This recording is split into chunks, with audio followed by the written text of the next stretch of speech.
And we see so many people we know we're guilty being let off in our judicial system. And we see a lot of innocent people that are guilty wrongfully that need to be set free. Now, Chowder sends a question, and it'd be interesting considering your criminal defense background, but maybe more so your FBI background.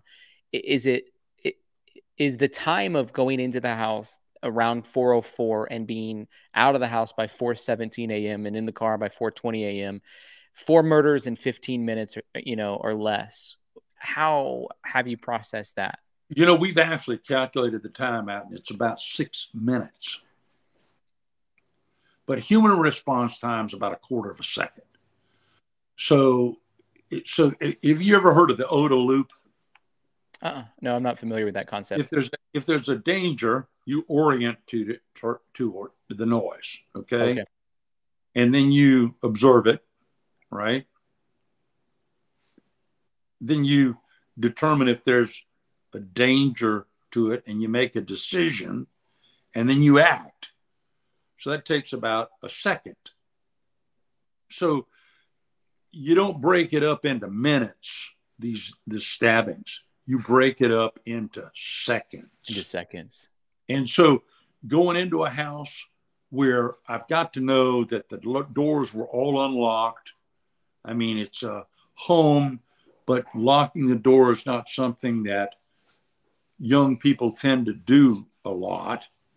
And it's fairly clear to me that the ones who survived probably did have locked doors, but he was able to get in, and it's unclear whether he started at the third floor, which I doubt. I think he started at the second floor because that was his access to the back of the house, which he was familiar with. Yeah. He was familiar with it because he was sitting in his car behind that hillock on a number of occasions. This is just my view, looking into the back of the house, because that's what voyeurs do. Yeah. Right. They look. Yeah. They look, and they process in their mind. And this concept that he had to have some direct personal relationship with people is just, well, that's ridiculous. Yeah. I just saw in a news report earlier today that a well-known star, a woman who is a model and a golfer, was saying that in Instagram, these people would ask her out on a date first, and then when she didn't respond to them, they would say they would want to kill her, So there's this dichotomy that's going on there. I hate you, I love you, I love you, I hate you is what it sounds like. Virtual. I mean, this is all virtual, right? Yeah. And so this may have been the case here. It's virtual. Yeah. There's no contact. Maybe the Instagram's going to turn out to be the case. I don't know. Yeah. But even if it was just, I met you one time, or I met you girls one time, and you all, which is really unwise to do if this in fact happened. Right. You can't just blow people off, but you also can't befriend everybody you see and give them eye contact and a smile. That's not an appropriate response either. But you never want to denigrate someone, because there are people who will take that the wrong way. I'm wondering if the FBI lies publicly, and in particular in this case, there was those 2 moments in Indiana in about 10 minutes when Bryan Kohberger was pulled over. The initial report that was widely reported by pretty reputable sources was saying the FBI delegated those 2 stops. FBI came out, went through some means and said we had nothing to do with that. I want to get your take on it. Do you think the FBI was directing the Indiana State Police to try to stop that white Hyundai Elantra to get some ID, either through body cam footage or a picture of the driver's license? Well, here's what there are 2 things that I think. One is they were tracking him from Idaho to his home in Pennsylvania, right? I think they were tracking him. But the way tracking goes on is by aircraft and by loose surveillance. Okay, there's an actual team that does this sort of thing for the FBI. And that team would want to make absolutely certain, if they, by some error, it's a long distance, by the way, it's about 2,500 miles. It's a long distance. You could easily lose somebody. You get in bad weather, you want to make sure you're following the right car, right? I don't know if you ever searched for anything with an aircraft, but I have. And identifying things on the ground can be very difficult. It's hard. Just a white car is very difficult to identify. So it may have been an effort to make sure that and the Bureau would, I hope, deny this, to make sure they were following the right car. Yeah. I think one of the stops may have been what we call a whisper stop, where they're asked to stop somebody. But the purpose of stopping them is to check that. And maybe you put a tracker on your toe, one of these things that we now all carry around with us, and put it on the car. I mean, I just don't know what technology, but I can assure you that there's no way in the world that the FBI following this kid would have been able to explain losing him. Yeah. Okay. So, they're absolutely going to follow him. The second stop, maybe not so much. Yeah. But there was a directive out there, which is, quite possibly the case. And somebody got to him and didn't have time to radio ahead to anybody else, say, hey, we've done the stop. That's a thought that I had. No, I don't think that happened. But I also think this. It's rather interesting. He didn't flee. It's true. Now, that is interesting. Killed 4 people, and I realize there's a lapse of time here. Yeah. But if you just killed a bunch of people and the police stopped you once, you go, oh, God. Yeah. And you might even, if you're armed, you might shoot the officer. I mean, that happened. Yeah. Traffic stops are the most dangerous thing we police do. Yeah. Than domestic violence cases. Take your pick. Both are bad. Yeah. Because you never know who you're stopping in a car. Right. You're generally by yourself. You've reported the tag number and your location, the description of the car, but you're by yourself. Yep. So if the car's loaded and they're ready to go, you're going to be hurt. Yeah. That's always a concern for law enforcement.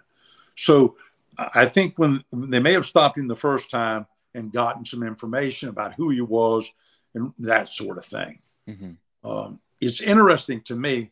One of the things I warn people in my defense practice about is to just not talk to police. Yeah. I love the police. Me too. But you just can't talk to them. And there was dialogue between the father and son in the car and law enforcement, not once, but twice. Yeah. I found that kind of remarkable. And as a defense attorney, I'd say, well, he didn't flee when the police tried to stop him. Yeah. He went home. He was chilling for several days after that. Yeah. All of that is not consistent with an organized killer. Yeah. But what is consistent is leaving the area after a period of time and coordinating that in advance. Right.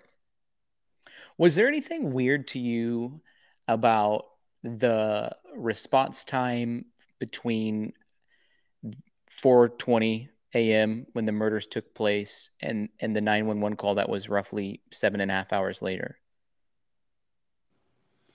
Well, I can think of a number of reasons for that to happen. Okay. And I say that because I've had to continue to tell folks all over the internet. I've been one of the loudest voices saying that we have no idea the trauma the individuals inside the house were up against, and it's not our place to shame them or anything like that. In my opinion, the 2 women who were inside the house were victims as well. I'd love to hear your thoughts. You don't have to agree with me. No. Okay. So to begin with, we don't know the state of inebriation of any of the people that are involved. We will know that about the individuals who were knifed. That's right. Because post-mortem, you breathe out alcohol, and if you're not breathing, the alcohol remains the same in your blood. So we'll know those things. But if you're intoxicated or if you're taking an illicit substance to alter your perception of reality, which always seems crazy to me because we're already the apex predators. Why would we disassemble the finest creation that ever existed on this planet in favor of modifying your perception of reality. But that is another point. But if they, and remember, they're in a house where there's a lot of partying going on. That's right. All the time. So if you hear strange noises, maybe that wasn't all that unusual. Yeah. We know it's unusual now. Yeah. But to argue that they knew it meant that 4 people had been murdered is a little bit over the top. That's not the case. And often in investigations, we find out information later that you go, well, my goodness, why wouldn't they be aware of it? Well, how couldn't they know? And the answer is they live in a world where there's a lot of noise and activity. We've seen one film of the police responding to a noise complaint. I mean, clearly it's a bunch of college kids, in an off-campus house having fun. And that requires a lot of noise and music and strange noises, perhaps. Who knows? Right. But this one child who's a young lady who's there, she can't be, she's not the key to this. This problem was created by an outside person. It may have been this individual. He's certainly accused, but he's not convicted at this juncture. So if she was slightly inebriated and she saw some guy walking through the house, he wasn't, she certainly didn't have the equipment to analyze whether or not he was a murderer and had just left the house killing people. She's not in the position. She may have gone back to bed after hearing the noise and the racket and seeing some other guy in the house without a fear that he's dangerous. Right. People apparently were going through that house often. The code of the door was well known. Right. So, and there may have been other instances of people just being in the house, meeting with somebody. I mean, we don't know enough about the house. And one reason to delay reporting it is to conceal evidence or to remove evidence. So let's just say you're having a tremendous party at the house and there are people using illicit substances, okay? And in the morning, you look around the house and there's all kinds of evidence of criminal behavior around the house. You want to try to clean that up before the police come, right? That's true. Yeah. And so that could be another reason for the delay. I mean, there's no way of telling. The police ultimately will find out because they conduct interviews. That's right. They will know ultimately who was in the house and who wasn't, because as you'll recall, look, the first call was apparently to somebody to come help, right? Not the police. All right. So the police officer, before the police officer gets there, there are all kinds of people in the house, right? Is it either Friday or Saturday morning? I can't remember which it was. It was Sunday morning when it happened. So Saturday night, there are all kinds of, Sunday morning now, they called their friends to help them clean up the mess. And then that's when they discover that someone is unresponsive. Yeah. And I don't know whether that's someone dead or whether that's which would certainly make them unresponsive, or it's this girl who was in a comatose state from fear. That's good. I don't know. But either way, when the police come, think about the contamination of evidence in the house. Yeah. I mean, you got all these other people there, and the police come, and he didn't throw everybody out of the house because he's just responding to an unresponsive person, right? Yeah. So leaning over his shoulder, looking into the room to see what's going on and talking and bringing in DNA and other things not connected with the actual crime. Yeah. So I'm stunned. For example, they certainly found other DNA in the house other than what was purportedly on that sheath. But if they hadn't found it on that sheath, if they had not found that, and the other WSU people had not found that car, that's right. If those things hadn't happened, no one would have known to follow him. Yeah. I mean, we had that problem with the Atlanta kid killing. We stopped him on the bridge. We couldn't find any reason to detain him. We let him go home. It was a day or two later before we put the surveillance on him that we did. And in the interval, he went home and discarded a whole bunch of material. And we know now from neighbors that would have been very important in determining the Atlanta kid killings, motives, and other things. Yeah. No, I So, think that's really good. We have a question from Kristen. She's wanting to know about advances in the way that they're able to process DNA technology. She said, do you think that older cases, like, for example, Natalie Wood, would possibly be reopened and evaluated through the lens of some of the new DNA technology you're talking about? well, yeah, absolutely. The problem is whether or not the evidence that was originally generated in the case has been maintained. In the case of Bryan Kohberger, they obviously listed in the probable cause affidavit, like you're talking about the sheath.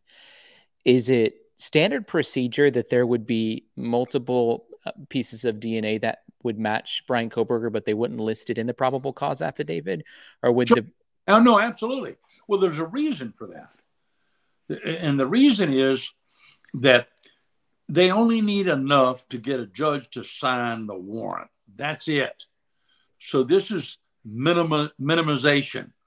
Now, minimization is used in other contexts entirely, but that's what this is. This is just the reasons an officer believes someone should be arrested.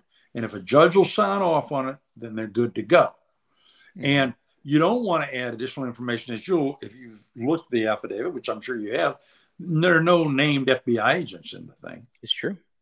And there's a reason for that. You can't subpoena somebody that you don't know. Yep. And subpoenaing FBI agents is a difficult process because the U.S. attorney frequently resists any kind of exposure to expose FBI agents. Yeah, makes sense. Now, I'm wondering too about, just as we're talking about things that are standard procedure, there's something I've been asking literally every guest that we've had, and I haven't been able to get a solid answer. It's like somebody says one thing, another person says another thing. So you may help sway me. But when Bryan Kohberger was arrested, the only thing that we know he said besides he wants to be eagerly exonerated was, did you apprehend anyone else? When we read the probable cause affidavit, it refers to him as suspect number one, and they refer to his vehicle as vehicle number one. And then in discovery, his criminal defense team asked the question as part of their protocol, are there any co-defendants? Is that standard procedure, or is there potential that there's an accomplice? Well, look, the way this is supposed to work is that defense attorneys are going to get all the evidence that the government has developed and generated and uncovered in a case like this.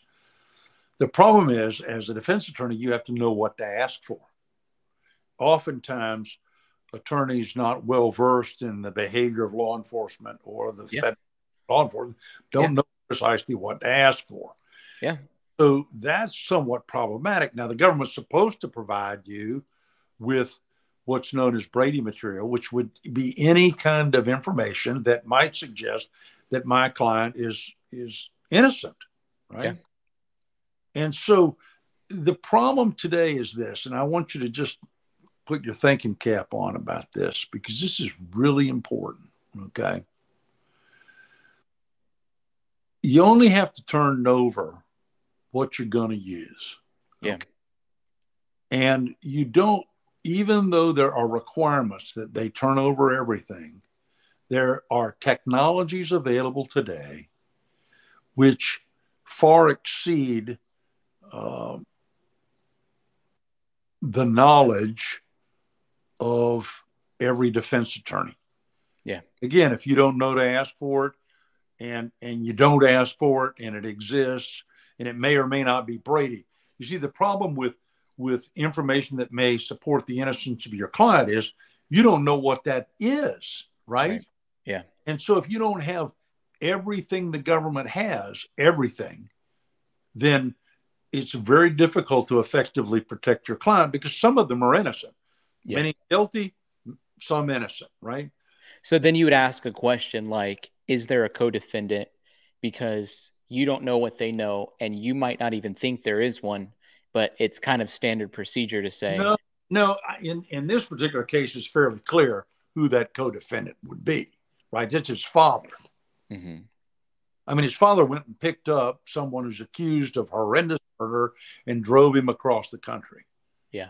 So you would arrest the father because you would expect he had information or he certainly provided assistance to his departure, right? It's true. In the federal system alone, there is unlawful flight to avoid prosecution or unlawful flight to avoid confinement. There are two. He was charged unlawful flight to avoid prosecution. He was charged with that. So he's in a flight status. So if you render aid to someone who's in flight status, you're assisting them. So quite reasonably, his father could have been arrested. Now, there's also state law in Florida, particularly, and in Idaho, which says, or in Pennsylvania, which says that if you are connected to an individual by blood, right, you probably can get away with helping them. Yeah. Certainly mothers can. Yeah. Fathers, that's another issue. And they're, depending on how far out you go, those people don't have grounds to suggest that they are exempt from the aiding and abetting statute. Right. Well, that makes sense. So, but do you, and you don't have to answer this if you don't want to, but do you think his dad knew about what had happened?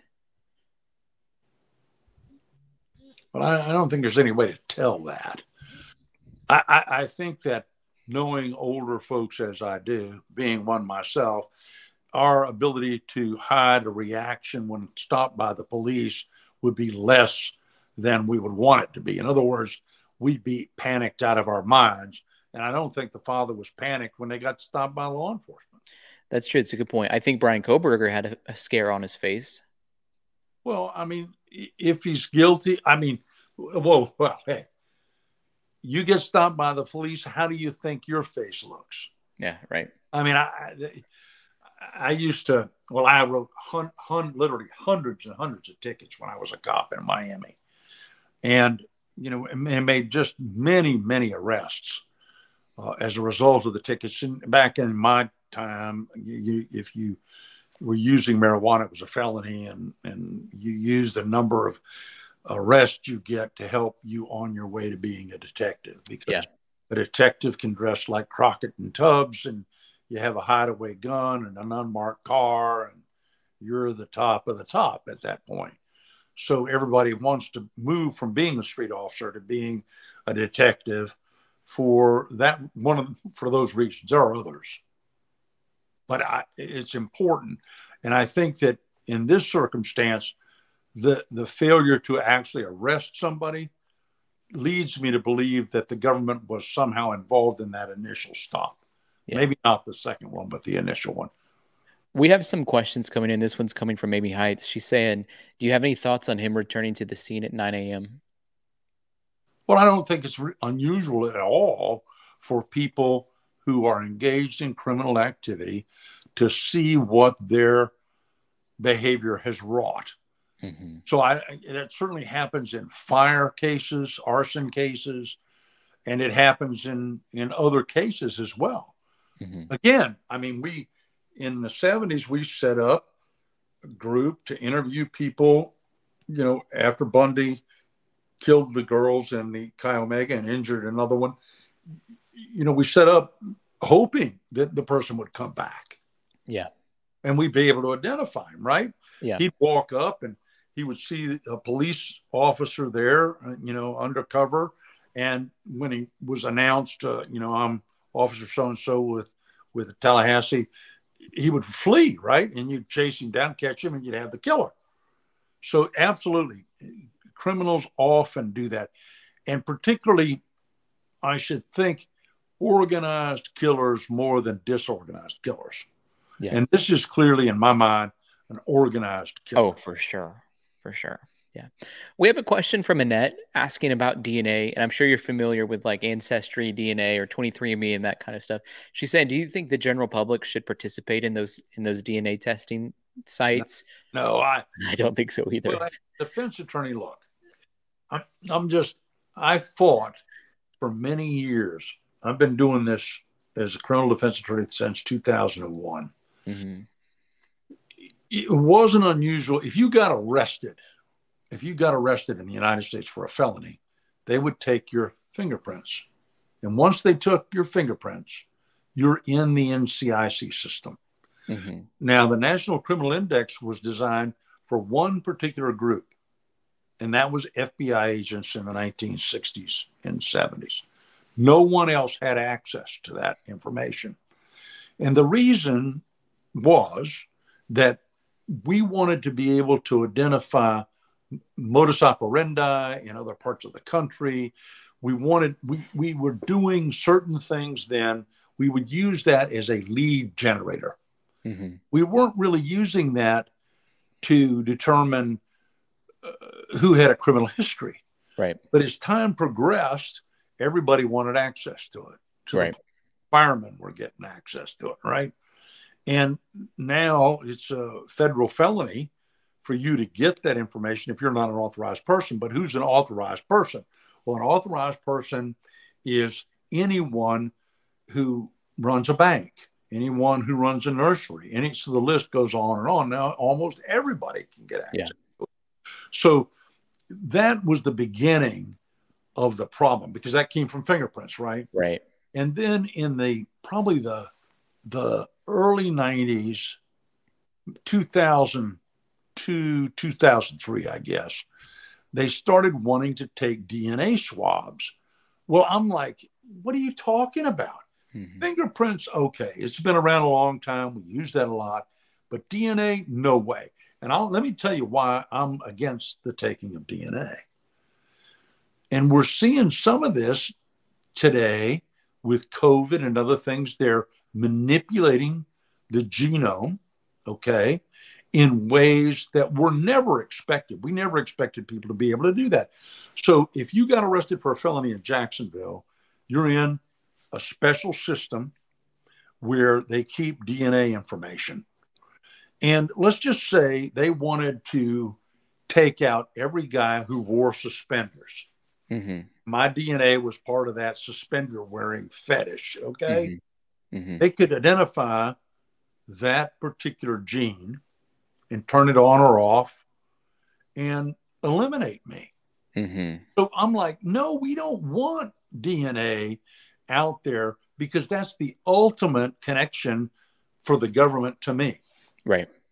So I argued with the courts constantly. No, I don't agree to the taking of my client's DNA. And it eventually got to the point where the judges would just look at me and say, okay, Dale, I hear you. I hear you. Take the DNA swab. Local swab, right?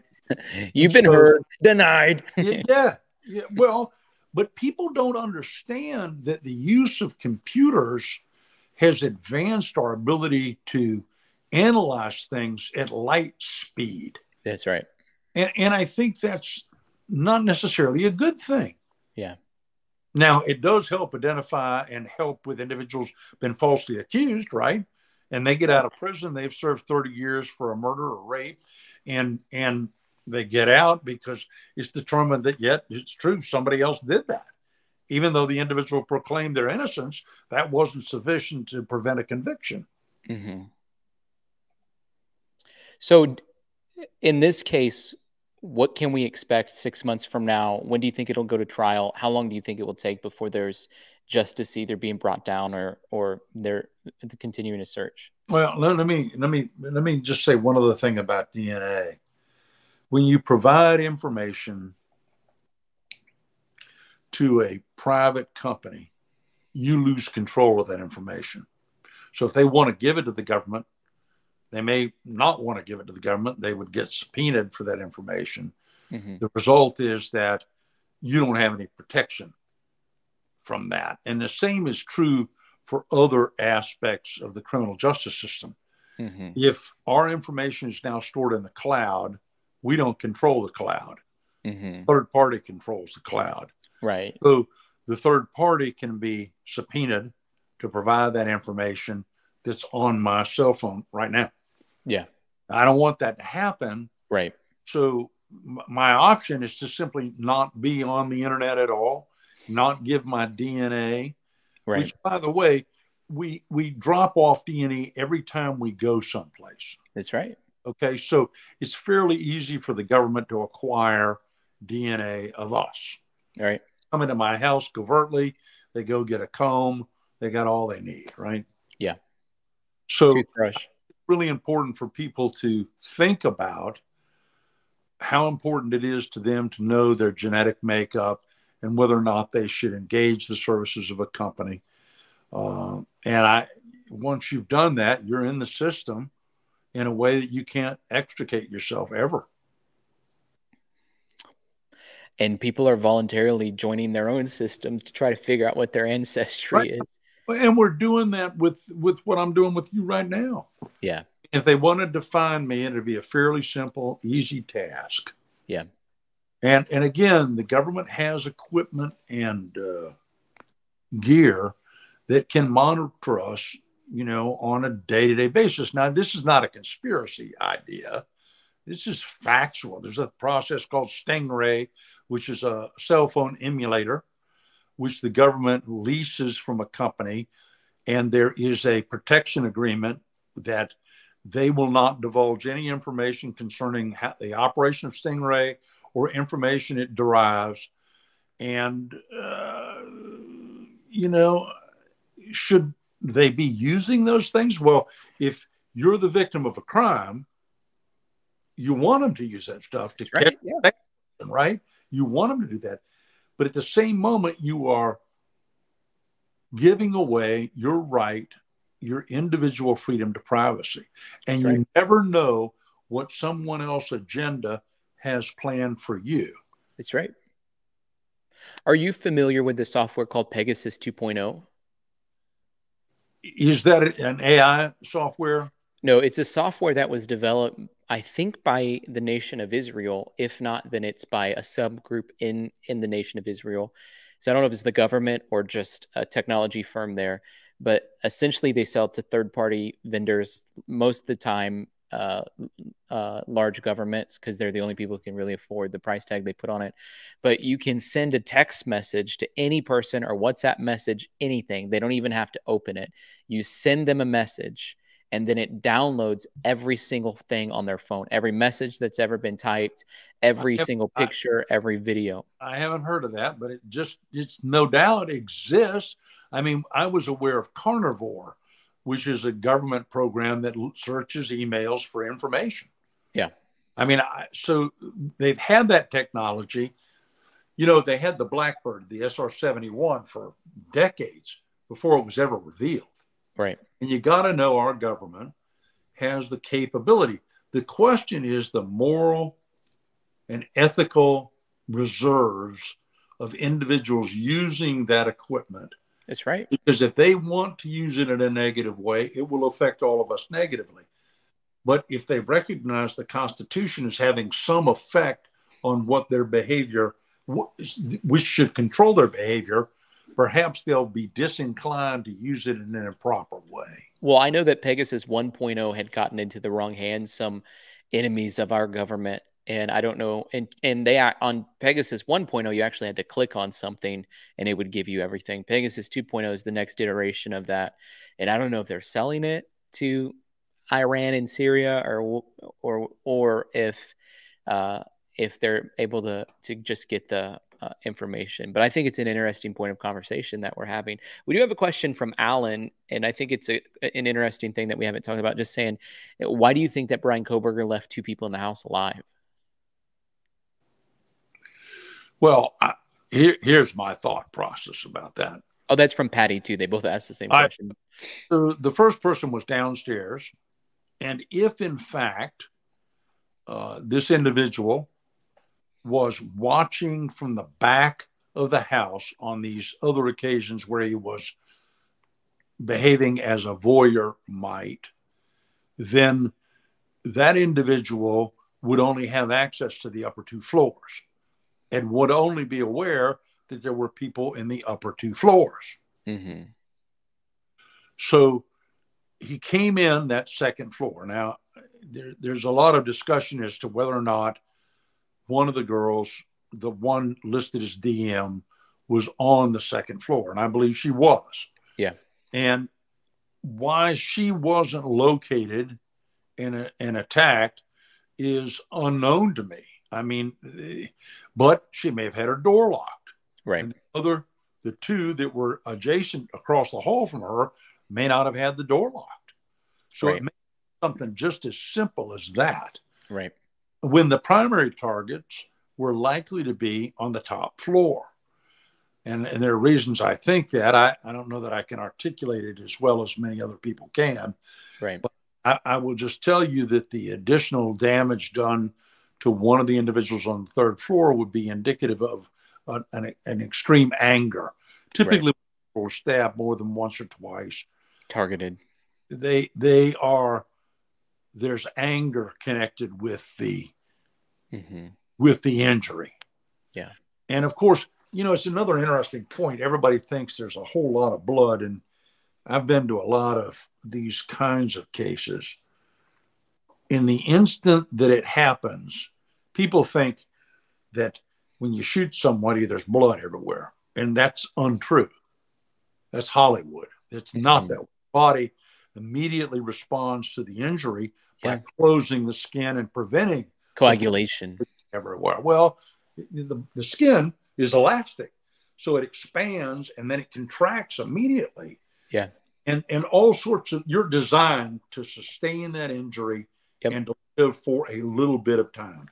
And the same thing is true with a knife wound. If your heart stops beating, you're not going to saturate the area with blood. Now, over time, gravity can have an effect. It's true. And then, but I'm not entirely clear that right after post-event, there was all this blood dispersion. Now, many people would disagree with that. Right. But I'm talking immediately after the event. I'm not talking about when the medical examiner goes to collect the bodies. I'm talking You're talking about 4:30 in the morning. I am. Yeah. What we've narrowed down to a 6-minute window. Right. Mike sends a question just asking, is there any thought that you had about Bryan Kohberger possibly going back at 9 because he wanted to retrieve the knife or the knife sheath? Well, first off, I don't think he intentionally left it to begin with, right? Right. He recognized later that it was certainly missing, right? Mm-hmm. But it's dark, and we have to assume that it was dark in the house. He has visual snow syndrome. Right. So he doesn't see well to begin with. And how would he know where to find it unless he had a particular memory of that being, and of course that was where it was found on the third floor, of that being the first strike. It's not likely you would carry that around with you, the sheath I'm talking about. Yeah. But it also demonstrates an entire lack of preparation. Yeah. And for him to engage. But you don't think he's done this before? I wouldn't say that. I wouldn't say that he hadn't done it before, because this was done swiftly. And my original thought related to someone with some real traditional experience with this kind of attack, which wouldn't be him. Mm-hmm. It would be somebody, that has a serious. I don't want to go into too much detail, but has a serious experiences with behaving this way on behalf of the government. Okay, and that person could certainly do this. But so you thought initially, like, this dude's been trained in some level of the military to be able to go in swiftly. Well, keep in mind that I never saw the bodies. Yeah, that's true. So we didn't know, and I still don't, how the actual cutting occurred. I mean, I don't know. And that would be helpful in determining the origins of the attacker. Yeah. That would give some, but they kept that fairly close to their breast. Yeah. And didn't divulge that information. But the question is a good one. It's a great question. Yeah. Joan sends a question, and I don't know the answer to this. I've heard conflicting answers. If Bryan Kohberger has access to media in jail, either TV or internet, people talking about him essentially. Narcissists love to hear about themselves. Yeah. So there's a certain satisfaction that comes from hearing yourself elevated from being essentially a nobody. Yeah. Although PhD in our world means something that has meaning for us. Yeah. I think that he would probably delight in hearing the information and Yeah. being the center of attention for all the wrong reasons, of course, but he would enjoy that position. Yeah. Mickey sends a question too and says, if the FBI questions a suspect or person, if FBI questions suspect or person have never been convicted of anything, can that person retrieve the information from the FBI at a later date? The answer to that is yes, if there's a report written. So if you're interviewed, the report is manufactured in just a clean sheet of paper. And the clean sheet of paper will say, on such and such a day, I met with so-and-so, address so-and-so, described as follows, and interviewed them concerning whatever matter it is. And then there'll be a list of Q&A, basically, right? And they advise that this so-and-so. And that document is computer indexed now. It didn't used to be. It used to be put on index cards. That's where the term comes from, indexing. And yes, you can get access to that. You file what's known as a Freedom of Information Act, and it will take them some time to react to that. It's of interest to note, too, that, and I had this discussion earlier today, that the FBI has an ELSUR file system, and ELSUR is electronic surveillance. So if the FBI has ever picked you up on a wire or listened to your phone calls or had a consensual monitor, they have to log that, and you can have access to that as well. That's not true in state governments. In state governments, it's much more random, and so you don't know whether or not my clients have been pressured to engage in criminal activity because the government has tricked them. I'm talking about the state government, into behaving this way. Okay. Yeah. So the FBI, you can know because you can see all the contacts that the government has had with an individual. But with informants, which is typically what we work with, somebody who's wearing a wire or what's known as a phone consensual monitor, the state doesn't have any record of that. That's very interesting. What about the NSA? I mean, we know that they're watching and listening to pretty much everything that we do. If you're 6 degrees separated from a terrorist, they're watching and listening to you, which the math is everybody's 6 degrees separated from everybody. So that basically casts a net saying they're watching and listening to us and storing it in a data farm somewhere in Nevada. Well, you heard Snowden that they were doing that. We heard from Snowden they were doing that. I've studied it extensively. Is that information accessible or is it locked away? That information is locked away. And there are certain things you're just not going to get. And the effort that's required to unveil that data is just too costly. Yeah. So there's a cost incentive to deny the access to that information. And of course, more broadly, they're going to deny that they have that. Well, good luck denying that to me. well, okay, but many people don't really, they're not concerned with that. They're more interested in who won a football game. Their lives are, and they may be more pleasurable, frankly, because they don't watch the TV. They're not involved in the civil system that controls our government. They don't care. They want to go fishing, and they do, and they live and they die, right? They live and they die. And so it's up to people like you to alert people without becoming a target yourself. Yeah. Because the system does not like to be revealed. That's true. It's like the Wizard of Oz when the Toto runs up and pulls open the curtain. Yeah. And so you can be Toto because everybody loves animals, right? But you can't be Dorothy who looks behind the curtain. That's right. Yeah, you're exactly right. It's a great point.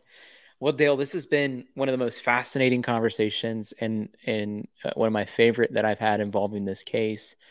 I really appreciate you coming on. I know it's past your expiration date for the Yeah. day, but we want to have you come back on. Everybody in the chat's like, please have him back on. Please have him back on. Please have him back on, because you carry a fatherly wisdom with you that is missing in our culture, in a world that's been sort of defunct of great wisdom from father figures today, that you've been able to share that and impart that to thousands of people. And Let it me means a lot. one last piece of information to you, which your listeners may find enjoyable. In the FBI, if there was a word of profanity in those 302s that we talked about, okay, Yeah. that word was erased out. Okay, you had the first letter and the last letter of the curse word, and then a special document was made spelling all the words out. Okay, and that was kept in a safe in the FBI office called the obscenity safe. Mm. And it was not allowed to be out in the actual bullpens at all. Right.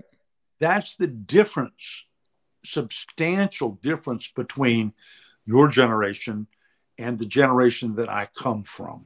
I know it's huge. It's a huge difference. And you're exactly right. One of the things that I tell people that has made a huge difference is when I started kindergarten, my school had one computer. When I graduated, there was a computer at every desk. Right. And that's a massive transformation in a short amount of time. I'm somebody who studied communication theory, and it used to be newspapers and then television, and then it became social media. And now we're even in a new evolution of it where it's experiential, because we can't really trust what we see and hear in the media on social media. And unless someone has an experience with something, they have a hard time believing it. And so touching and feeling it themselves makes the difference. Were there any final thoughts about the Bryan Kohberger case? Anything that we didn't mention that you Well, wanted to say? important to know that he's been charged, but Yep. he hadn't been convicted. And in the United States, you're innocent until proven guilty. And I think that's really important here. I mean, it's going to Presumption of innocence. Yeah. be a real fair trial where he is, because of the notoriety that this matter has achieved, and finding jurors who can just listen to the facts and listen to both sides equally. Unless that happens, then we have individuals convicted because the government is essentially saying they should be convicted instead of them being the actual perpetrator. And I have no way of knowing whether this fellow is the perpetrator or someone else assisted him and did it for. I have no way of knowing. But to focus all our energy on one person, it may feel good because solution, right? But it may not ultimately be the solution. Right. Just keep an open mind is all I'm suggesting. I agree with that. And that's one of the things I told you when we were having you come on. You're like, I think outside the box. I'm like, great. We're outside the box thinkers over here on this channel. And so, and I love, one of my favorite things is when you and Nancy fight. So I'm looking forward to, did you fight with her today? Because we're going to go listen to it if you did. Well, I jumped in on some of the conversations, but then I have fairly strong views about some things. Good. Talking about the fact that the government has to turn over everything, right? Yeah. And I'm trying to say what I said to you. Yeah. Which is only if they're ethical. You know what makes me laugh about her? She'll say, this is something she often says. She's like, y'all better jump in. This isn't high tea at noon at Windsor Castle. And then people start talking and she'll say, pipe it down. I'm going to mute you, Dale Carson. That's right. Right after she just told you to start talking. Well, I mean, it's not unusual to have people give you two signals at the same time, right? That's right. Well, if I was ever on Nancy Grace's show, I was like, which side of the mouth that you're talking out of do you want me to be a part of?